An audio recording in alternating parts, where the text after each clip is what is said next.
A rota nos salvou. Vamos falar um pouquinho de uma ocorrência que tem um vulto, né? Que os dois passaram por essa ocorrência, que é o que eu vou falar aqui para vocês, sobre a questão do Carandiru. Muita gente tem muitas perguntas sobre isso, sobre o que aconteceu, os policiais que de fato entraram, o que aconteceu, enfim. Os dois estiveram lá, os dois passaram, tiveram experiências lá, não, óbvio, experiências tão intensas como os outros que entraram e, inclusive, responderam a processos, enfim, respondem ao processo, só que eles vão contar para vocês um pouco do que eles viveram, do que aconteceu, o que eles viveram e do que eles viram, de como foi o dia. Então, eu vou deixar aqui para os dois para conversarem sobre o assunto, abrirem sobre esse assunto, que é um assunto que eu sei que é um assunto delicado. Fiquem à vontade para conversar, para falar e explicar um pouco do que vocês viveram naquele dia. Nessa época, é a primeira vez que eu vou comentar. Eu comentei em outro canal, em outro podcast, de forma rápida, rasteira e ligeira. Nessa época aí, quando teve o episódio do Carandiru, eu não vou usar esse termo massacre, porque a polícia ela foi lá para restabelecer a ordem dentro de um estabelecimento prisional. Então não vou usar esse termo não, porque os policiais ali foram até heróis, tá? Nessa época eu tinha 6 meses de polícia, eu estava pelo 3º Batalhão de Choque. Se não me engano, parece que... Tinha quantos anos? De idade? Ah, eu tinha 20 e poucos, eu novinho. Os dois eram bem novos, né? Bem novos. Os dois eram bem novos. Eu tinha 6 meses de polícia, mais ou menos, se não me engano, 1h30, 2 horas da tarde, tocou a sirene. E o 3º choque, a gente tinha os caminhão Espinha, que fica a tropa de um lado e do outro, e tinha o Centurion. E dali começou o sargento Couto, lembro muito bem, começou a gritar: bora, bora, bora, pelotão vai correr, pelotão vai correr, pelotão vai correr, a sirene rolando e as equipes se embarcando. Eu era escudeiro naquela época também, peguei meu escudo, sentei no Espinha. E aí, sargento, tá pegando? Ele falou: o Carandiru virou. Bora, saímos dali. O 3º de choque era ali de frente a Cruzeiro do Sul, onde é o próximo da cavalaria, onde é o CP Choque. Chegando no local ali, próximo do local, a polícia militar da área já tinha isolado, já tinha segurado, nem o metrô mais passava. O Carandiru lá dentro. Estava lá nesse isolamento, né? O Carandiru lá dentro já estava aquela bagunça, aquela fumaça, uma gritaria lá dentro.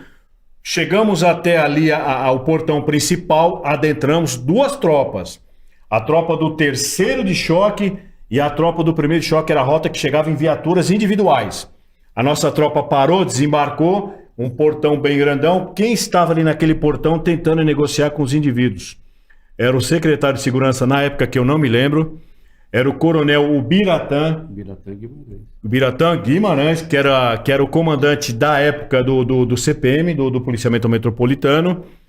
E o nosso coronel, na época, que era o coronel Nacarrarada, comandante do 3º Batalhão de Choque, tentando negociar aquele portão comprido, os vagabundos tudo ali. Não vamos entrar, aquele negócio todo. Ele: não, vamos. Daqui a pouco vem um saco de urina e fezes, bateu ali de dentro para fora na grade, sujou o coronel, sujou o secretário e foi autorizada a tropa a entrar. Quem abriu o cadeado ali foi um policial do nosso pelotão, que veio com corta-frio, abriu.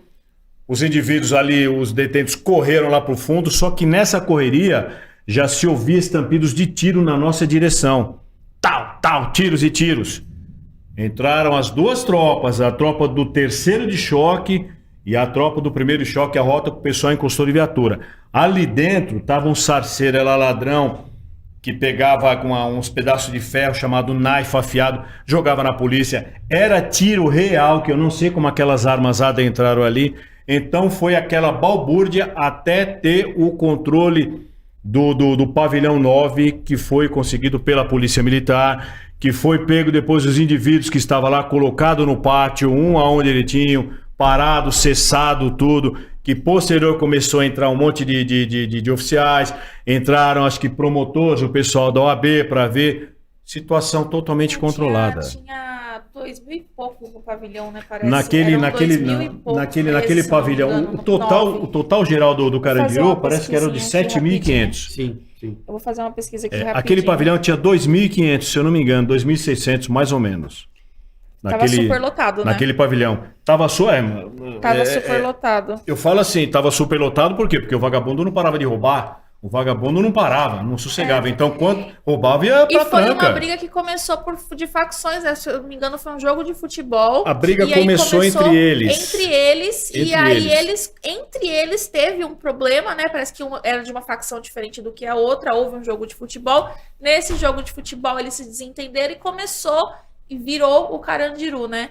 Eles se esfaqueavam, eles davam paulada, eles se matavam entre si ali. Eles já tava difícil. Exatamente. Então, começou a briga entre eles, a polícia militar, eles começaram a queimar colchão, a polícia militar entrou ali para apaziguar, para parar com isso aí, com essa guerra que estava entre eles ali dentro, ali, ó, no próprio pavilhão 9, somente no 9 ali, que era onde tinha os piores presos.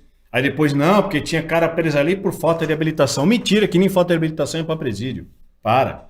Então tinha muito cara ali, ó, de alta periculosidade. Eu não é, Guilherme? Rima trabalhava na área, sabia. Como que foi? Alta periculosidade. Então, o Carandiru, ele é a área da primeira CIA do 5º, né? Zona Norte, né?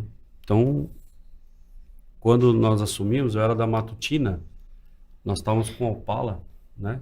E veio ordem para todas as viaturas da Zona Norte ir para o local, né? Então, qual foi o meu papel sob comando, né? A polícia nunca faz nada isolado. Se trabalhar isolado, vai morrer. Sim. Ninguém toma uma decisão e sai correndo numa viatura.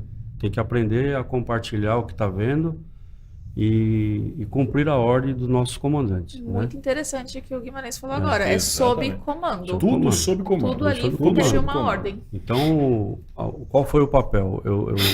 O coronel, ao chegar lá, o coronel... salvo engano, o coronel Farrá, que ele passou ao escalão abaixo dele, que era para a gente isolar, né, toda a área. Metrô, Pará, teve que fazer a segurança das viaturas, teve que abrir ali a Cruzeiro do Sul para poder entrar o batalhão de choque, né? Lógico, no primeiro momento já teve gente lá que, não sei na época se era familiar ou não, começou a passar mal. Aí tinha viatura que tinha que levar essa pessoa, socorrer essa pessoa, porque só dela saber o que estava acontecendo lá dentro entre eles. A polícia ainda não tinha nem Não, lá só entre fora eles. Já estava um balbúrdio com a própria Entre com a eles, família, olha, né? a senhorinha ali está passando mal, o senhor ali está passando mal. Então tirava a gente do cordão ali do isolamento, vinha outro no lugar, ó, assume a viatura tal, leva para o PES de Santana, né? Dá os primeiros atendimentos. E durou muitas horas isso? Olha, eu lembro que o nosso pelotão chegou no local, nós ficamos assim 12 horas além do horário. Eu trabalhava das 6 às 14, nós ficamos, era 2, 3 horas da manhã que chegou rendição. Nossa, que exaustão. E nós ficamos lá nesse cordão, né? O nosso batalhão, que eu repito, nós não entramos, né? Nós ficamos ali no isolamento. E aqueles que entraram, eles enfrentaram coisas horríveis lá dentro. Porque eram, assim, quadrilhas e quadrilhas armadas com todo tipo de arma e vieram para cima dos policiais, né? Então, até mesmo nós que estávamos lá fora, a gente tinha uma pequena ideia do que deveria estar acontecendo lá dentro. Agora, que já estava acontecendo algo muito grave quando o choque chegou, isso eu ouvia. Os gritos, os barulhos. Vindo entendeu? de dentro. Vindo de dentro, grito de desespero, porque acredito eu que se eles invadissem outros lugares, né, eles fariam o mesmo. Que tinham outros pavilhões lá. Se eles acessarem outros lugares, eles iam fazer coisa pior. E a família lá fora, olha só que louco, porque a família lá fora estava desesperada, ouvindo os gritos que já estavam vindo de lá de dentro, então a família já estava em desespero. Eles chegaram a jogar coisas em vocês também? Então, o que aconteceu no desenrolar do dia, nesse cordão, urina, cigarro aceso, cusparada, tanto que no primeiro momento a gente ficou de costa. Depois o comandante, na hora, falou, não, vocês vão fazer um cordão humano e virar de frente. para a gente poder tentar identificar essas pessoas. Pedra pequena, pedra grande, mas pedra que mata. Se pegar na cabeça de qualquer ser humano. Tava lá fora. Isso a multidão que estava lá fora. Eles queriam porque queria saber em tempo real o que estava acontecendo. E se deixasse, entrava. Não, já pensou? Ia ficar de refém lá dentro. Exatamente. Ia ficar de refém. O que acontece se entra? Ia somar com as pessoas que estavam lá dentro, né? Ia ficar de refém. Aí o choque veio, assim que foi determinado, e fez o papel dele, porque chega para resolver, né? Chega para resolver. Agora, entre eles lá dentro, eles estavam determinados um domínio em cima de da outra facção rival, né? Recentemente, nós tivemos um episódio lá em Pedrinhas, né? Que foi show de horror. Você vê, e aí como o Estado não estava diretamente ligado, então não se falou nada.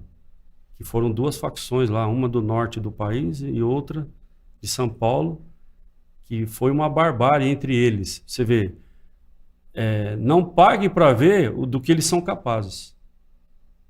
Porque eles, quando eles estão assim, confinados e determinados, eles fazem coisas que a gente não tem ideia. É real tocar o terror, né? Porque o que o pessoal fala, vou tocar o terror. O que é tocar o terror? Eles fazem atos, eles têm atos para aterrorizar o outro, para mostrar poder. Sim. Você joga futebol com uma cabeça, você corta, por exemplo, você pega um estuprador, corta ele, passa o negócio lá e deixa ele lá pro pitbull comer as genitálias dele. Isso tudo, assim, são coisas para tocar o terror mesmo, de fato. E eles fizeram em Pedrinha, você vê, eles fizeram entre eles. E por que o Carandiru ia ser diferente? Eles fizeram entre eles. Eles já estavam fazendo entre eles.